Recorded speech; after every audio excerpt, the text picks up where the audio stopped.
आएगी भाजपा का 101%। बिल्कुल निश्चित रूप से देखिए 2014 के बाद और 2017 के बाद देश के और प्रदेश के जो हालात थे वो बदलने का काम हुआ। समाजवादी पार्टी का नारा था खाली पलाट हमारा है, और माफिया थाने और में जाकर के ये कहता था कि हम अखिलेश के भैया के आदमी हैं, भैया के लोग हैं, ज़रा हमें पहचानिए।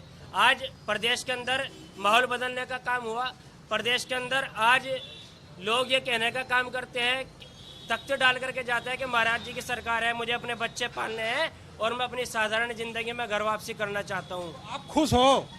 मैं तो बिल्कुल खुश हूँ। मुसलमान सारे खुश हैं? नहीं, पूरे मुसलमान और पूरा प्रदेश खुश है। लेकिन जो लोग तुष्टिकरण की राजनीति करते थे, जिस भाजपा का डर दिखा करके 70 साल तक देश के अंदर लूटने और खसोड़ने का काम किया और मुसलमानों को केवल टोपी। आज डर लग रहा है मुसलमानों को कि नहीं, ये बताओ, आज डर है?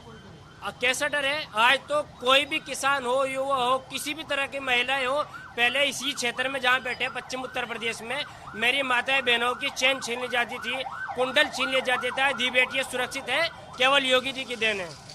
सब मुसलमान अमनो अमान की चादर ओढ़ करके लेट रहा है। कोई गरीब कल्याणकारी योजना हो, आयुष्मान कार्ड, आवास योजना, प्रधानमंत्री सबसे ज्यादा मुसलमानों को बिल्कुल निश्चित रूप से 6 यूनिट पर आयुष्मान कार्ड बनता है। 6 बच्चे सबसे ज्यादा हम लोगों के हैं, तो इसमें कोई आपत्ति नहीं। सबका साथ, सबका विकास, सबके विश्वास के मंत्र पर देश के प्रधानमंत्री जी ने और प्रदेश के यशस्वी तपस्वी मानसवी मुख्यमंत्री जी ने विकास करने का। आप बीजेपी के किस मोर्चे से?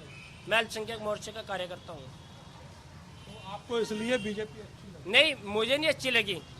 तो फिर आप पार्टी के नेता तो हैं? नहीं, मैं पार्टी का कार्यकर्ता हूँ। तो आपको अच्छी लगी ना बीजेपी? मुझे अच्छी लगी। मेरे साथ मेरा गांव पड़ता है, 350 मुस्लिम वोट भारतीय जनता पार्टी के कमल के चुनाव चिन्ह पर पड़ने काम होते हैं। इसमें न मेरा कमाल है, केवल देश के प्रधानमंत्री का और प्रदेश के। आखिरी सवाल आपसे केवल ये है कि सहारनपुर में अभी पिछले दिनों करीब 18-20 लड़के थे जो एक थाने में डाल के पीटे गए, उनका वीडियो वायरल हुआ था, याद है आपको? जी, बेकसूर निकले बाद। जी, वो जिस तरीके से पीटा गया है, क्या हुआ, उसकी पूरी तरीके से जांच हो रही है। जो भी महाराज जी जांच करोगे, उनको कम से कम इंसाफ तो दे दो। एक पुलिस वाला सस्पेंड तो कर दो। पहले देखो, माफिया घर कब्जाते थे, मदरसे कब्जाते थे, मंदिरों को भी तो आपने बात घुमा दी। आप मुद्दे पे नहीं बोल रहे, जो मुद्दा है उस पर बोल रहे हो ना। अब कार्रवाई होती है, मुख्यमंत्री सी निष्पक्ष रूप से काम करते हैं, वो सबके मुख्यमंत्री है। चाहे कोई युवा हो, किसी को पेटने का या किसी को कोई अधिकार नहीं है। अगर किसी ने गलत किया है तो वो पुलिस हो या चाह रहे हो पुलिस वाले सस्पेंड हो? नहीं, मैं बिल्कुल चाहूंगा अगर किसी को बिना वजह किसी को पिटा, बिल्कुल पुलिस पर कार्रवाई होनी चाहिए। कहिएगा कि वो जो लड़के पीटे थे, जो बेकसूर कोर्ट ने बरी किए, उनके खिलाफ, पुलिस वालों के खिलाफ कार्रवाई। मैं कह रहा हूँ अगर वो बेकसूर थे और उनके साथ गलत हुआ है तो बिल्कुल कार्रवाई होनी चाहिए।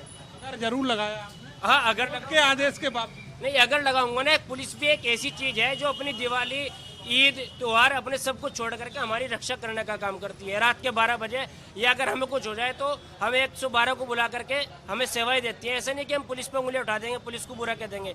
सब पुलिस हमारी राज्य रक्षा भी तो करती है। तो इमरान मसूद का क्या आप असर देख रहे हैं? इमरान मसूद का असर जो 2014 से लेकर के हो रहा है वही असर रहेगा।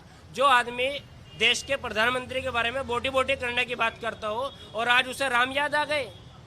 मैं एक मुस्लिम राजपूत हूँ, मैं राम का वंशज हूँ। बोटी बोटी करने वाला कभी राम का वंशज? कहाँ से राम के वंशज? मैं मुस्लिम राजपूत हूँ तो मैं तो राम का वंशज हूँ। लेकिन आज वो कह रहे हैं कि मैं राम का वंशज हूँ। बोटी बोटी करने वाला कभी राम का वंशज नहीं हो सकता। नगर पालिका सहारनपुर के अंदर हिंदू महिलाओं के ऊपर उस तरह और हथियार चलाने का काम, उनकी बेइज्जती और बेदबी करने का काम इमरान मसूद ने किया था। राम के वंशज निकले आए भैया? देखिए, यहाँ जितने भी हैं मुस्लिम, वो सब राम जी के वंशज ही तो हैं। आप भी हैं इसमें मुझे कहने में क्या इसका है, वो तो है ही सब लोग। वोट पाना है इसलिए आप किसी के भी? नहीं, ऐसा नहीं है। इमरान मसूद भी यही बात। मैं कह रहा ये बात नहीं है।